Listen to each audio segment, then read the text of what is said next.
But surprisingly, that's only one of his accomplishments. He's also responsible for things like giving people in a small Egyptian village water. And here is a moment in time where here is a whole bunch of people that you don't know. You don't know any of them. They barely know your name, and you will never see them again. And you have made life possible for them. El-Baz will formally get his award tonight at the DRI dinner at the Reno Hilton. By the way, El-Baz believes the United States should continue its pursuit of sending a manned mission to. And now, back to Nevada Newsmakers with Sam Shad and Andy Engelman. And back on Nevada Newsmakers, we are delighted to welcome the Nevada Medal winner presented by DRI this year. Once again, Farouk El-Baz, who is a doctor, and it's a pleasure to have you here. And just a brief explanation here. He's highly regarded as the director of the Center for Remote Sensing and renowned for his contributions to the understanding of the origin and evolution of desert landforms. I've got to start right off the top. Front page of the New York Times today. The story came out yesterday.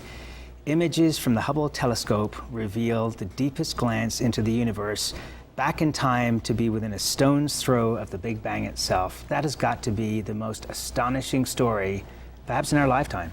It really is. It is most wonderful that we have the Hubble telescope in Earth orbit looking beyond what we see from the Earth, because its eyeballs, rather than all of other satellites, their eyeballs are looking down.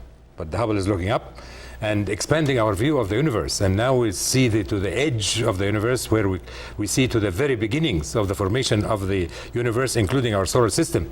It's something that it's mind-boggling. That's wonderful. Well, and tens of thousands of galaxies.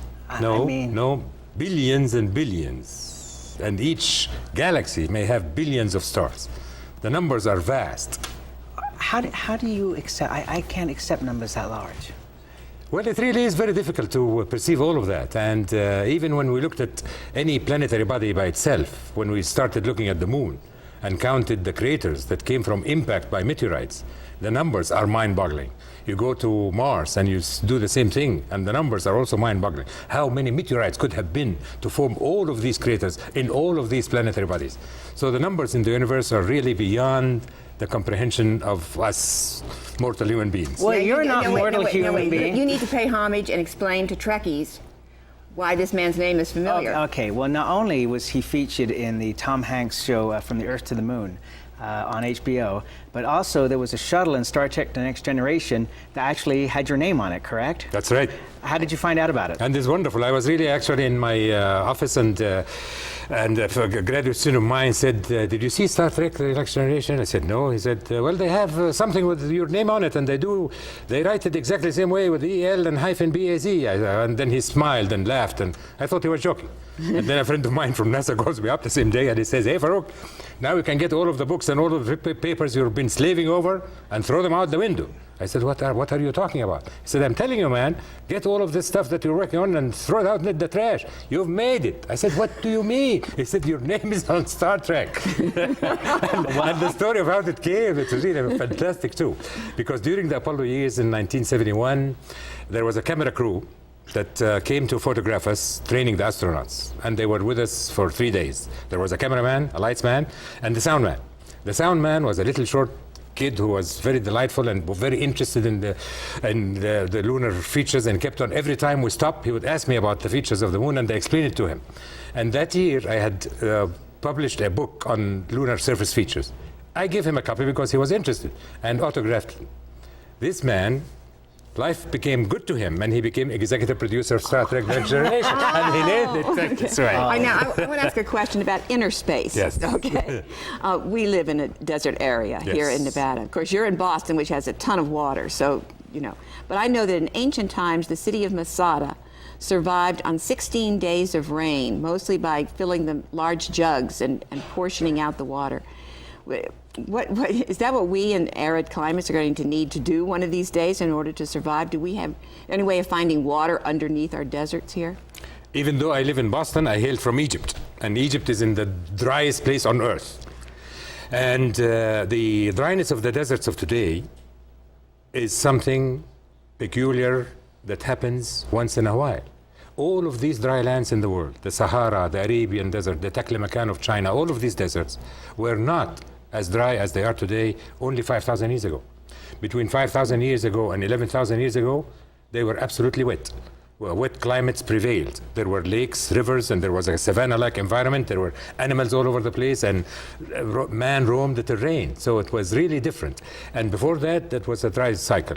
Before the dry cycle, there was another wet cycle between 25,000 and 35,000. Before that, another dry, and so on.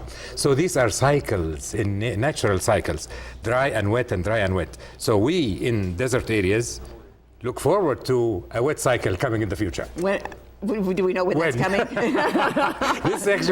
You did exactly like President Sadat did. As soon as we figured this out, I was working as science advisor to President Anwar Sadat, and I told him this story, and he said, well, Farouk, this means that the rain is going to come back again. I said, yes, Mr. President. He said, when? I've got one last question for you, Farouk. You know, the president wants us to go to Mars. We're seeing that the Hubble spacecraft, or telescope rather, may be allowed to shut down because they say it's too dangerous to send shuttles there. What's your feelings about this? Where should our money be directed for the future of space exploration? There is no question about the fact that a goal like reaching Mars is a wonderful goal, and it can tie the whole organization together and for an objective that they can reach and they feel good about doing it. The way Apollo did it for us. But in the meantime, I really don't think that this should be at the cost of other things, and particularly the Hubble telescope. The Hubble telescope has expanded our mind and our vision of the universe tremendously, and that should be supported. We don't have to send the shuttle to the Hubble telescope or the space station. We can figure out other simpler launch vehicles to go and supply the shuttle and supply the telescope as well as the space station. So I really think we should not limit ourselves with what the leftover shuttles can do. We can expand our minds and do it differently. Dr. Farouk El-Baz, what a pleasure to meet you. Thank you so sir. much for being on the program. Thank you very much. And come back anytime, because we want to talk about the Apollo program that we're involved into. We'll be right back on Nevada Newsmakers.